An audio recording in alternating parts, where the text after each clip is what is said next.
turn left up the street, nothing but grey concrete and deadbeats. Grab something to eat, Mackie D's or KFC. Only one choice in the city, don't voice in my pity, now let's get to the nitty gritty.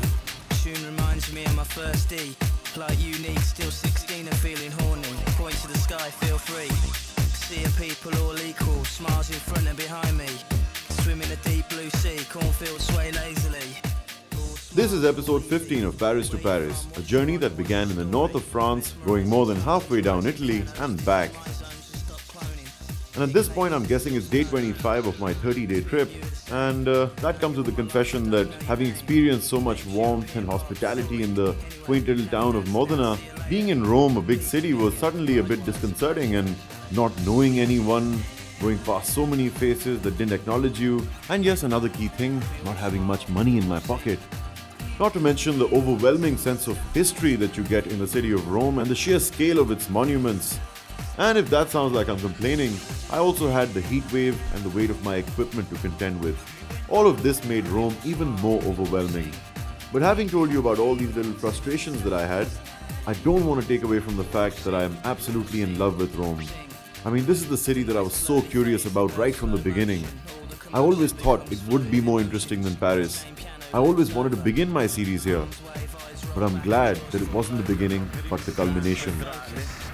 I think Rome deserves to have a whole 17-episode series based on it. And partly, my decision not just one episode. Is also influenced by Still, the fact that I'd made my plans and I was going to move on. Driving a Pagani Zonda, I really don't expect my vacation to get any better. I'm not looking forward to anything in particular other than being in the countryside with Emmanuel Le Tourneau. Railway station.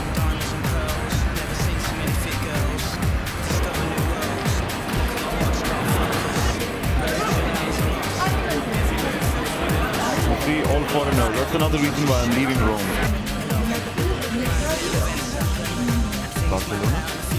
Granada? So, after a great day sightseeing in Rome, I've decided that I cannot deal with big cities anymore, not for a while, because eventually I have to go back to Karachi.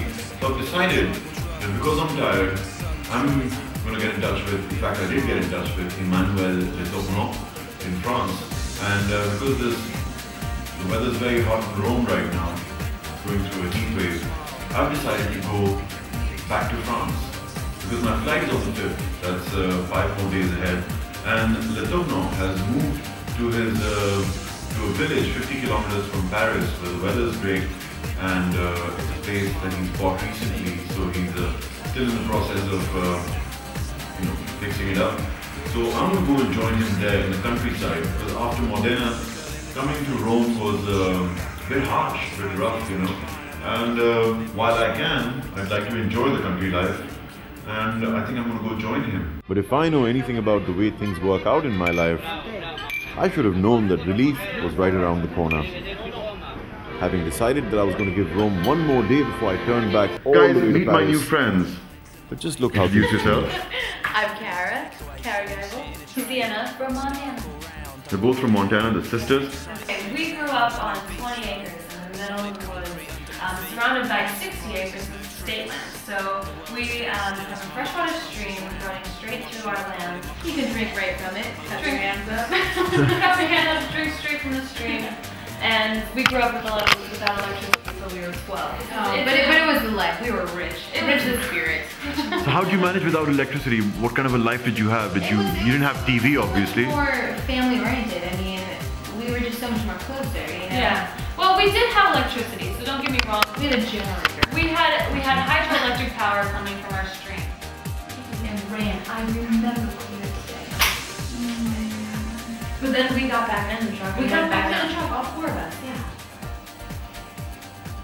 You might be a liar, but I'm not a liar. But I remember being in the orchard and looking down at the house and seeing